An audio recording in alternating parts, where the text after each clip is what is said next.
Obviously, Mrs. Barbara Mansfield and Mrs. Coley Moley. Without their support, love and assistance all throughout the years, but definitely in the past few months, and they're panicking on our behalf because we weren't doing enough of it, this day could not be happening. So I think we need a really big cheer.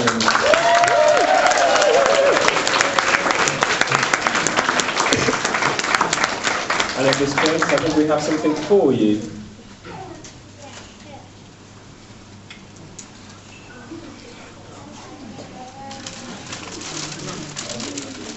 Cheers.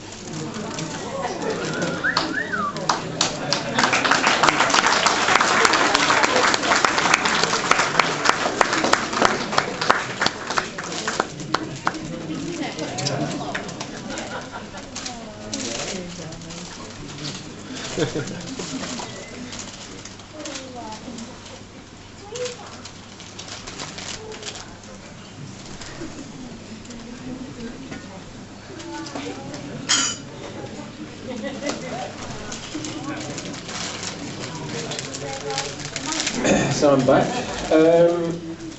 Also on the list of thank yous, yes, very good.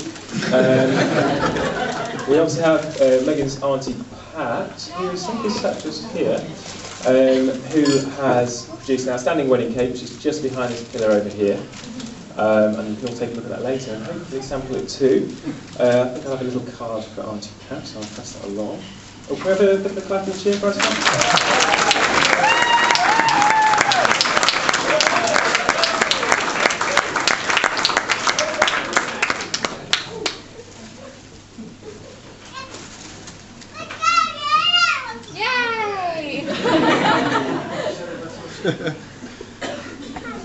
There's a second thank you also to Steve and for Megan's mum for the name cards that sit before you.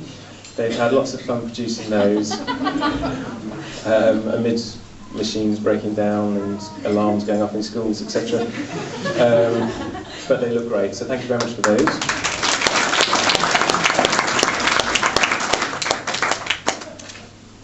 I would like to thank Mr. John Dalton. He is my best man for this evening, until someone better comes along anyway. But, he has done an amazing job. He's been brilliant today. I think one or two of you might have noticed the bride's a bit late. And having John there next to me was fantastic for that because he kept me going. But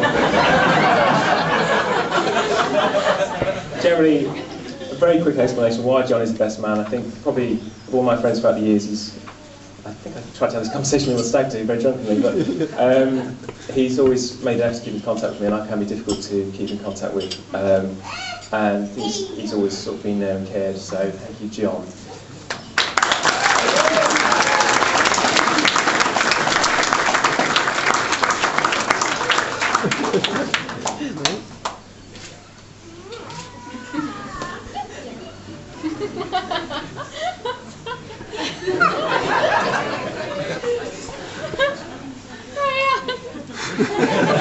Thank you.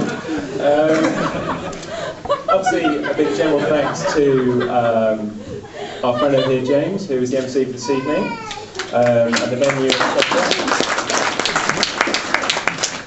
I think that about concludes my thank yous. If there is anyone I've missed, obviously, we'll thank them now.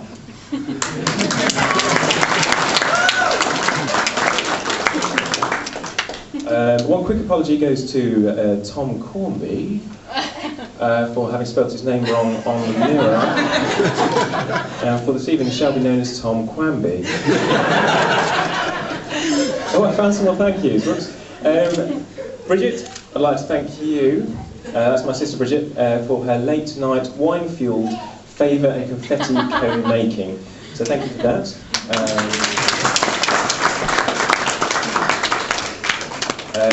Big thank you to Patrick and Wen for being the Hong Kong branch of our wedding corporation, who produced both your invitations and the bridesmaids' dresses. Which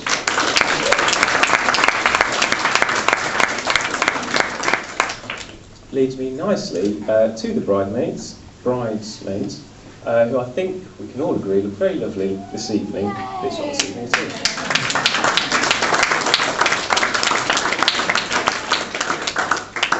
It's been my personal pleasure to have got to know all of them over the last 4 years. My sister a little longer than that. But,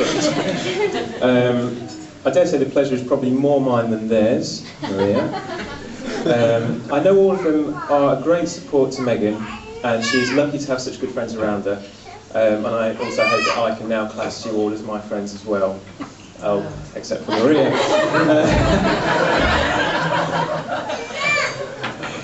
But before I propose the traditional bridesmaids toast, I would like to also draw your attention to the groomsmen, because I think they look rather hot. Apart from John, who's got a frying pan for a face.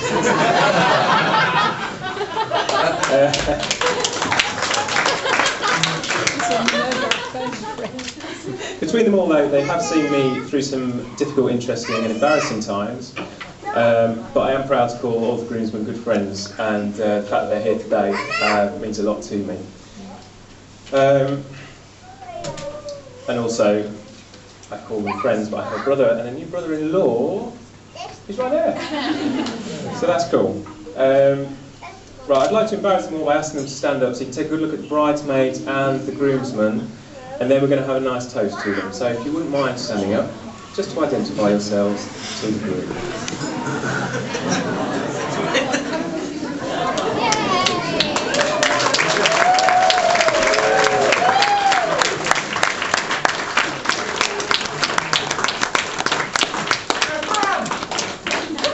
Thank you very much. And I'll lead you all in a toast to the bridesmaids and the groomsmen. Somewhere down there we go.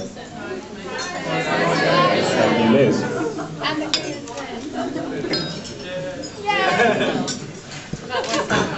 Okay. Your favours have been brought around. I'm not sure if you've opened them or not. We did ask them to be brought around a bit later to discourage you from nosing through them. I just wanted to explain what they are and what you've got in there, really. You can open them in a second. Inside there you will find a charity pin for a lymphoma charity. As many of you may know, my dad passed away after suffering with this disease 14 years ago, and I obviously didn't want him forgotten today, so that's why they're in there.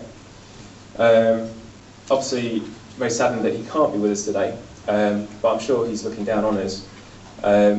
One thing that people do often comment on is that I look, act and think very much like he did. And as a result of this, I therefore know he'd be very proud of the fact that I found as beautiful and a lovely girl as Megan. That would make him very happy to be my wife. So, also in there, I think having a good sense of humour, my dad would have enjoyed some of the things you might find there. You can open them at your leisure.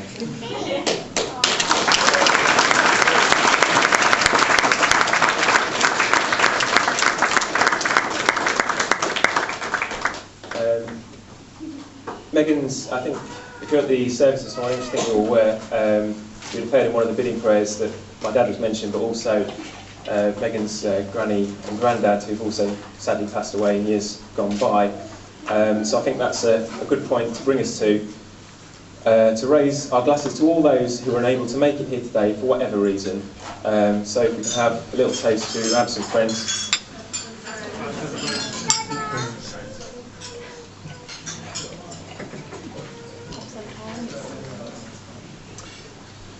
And finally, and yes, they're not going to bring your dinner out until I finish, so there's a little bit more listening. Finally, I would like to turn my attention to the reason why I have come here today, which isn't for the food, it's actually for Megan Cole, who's now Megan Mansfield, actually. Well done on that. I'd just like to say... What did you just say? This bit's all about you. Good point to listen, probably. But I knew she was going to look beautiful today, but I was a bit bowled over by how good you look. You do look amazing, so I just want everyone to know that. I think they do, but I want them to know that I do. Actually, they've got eyes. Yeah.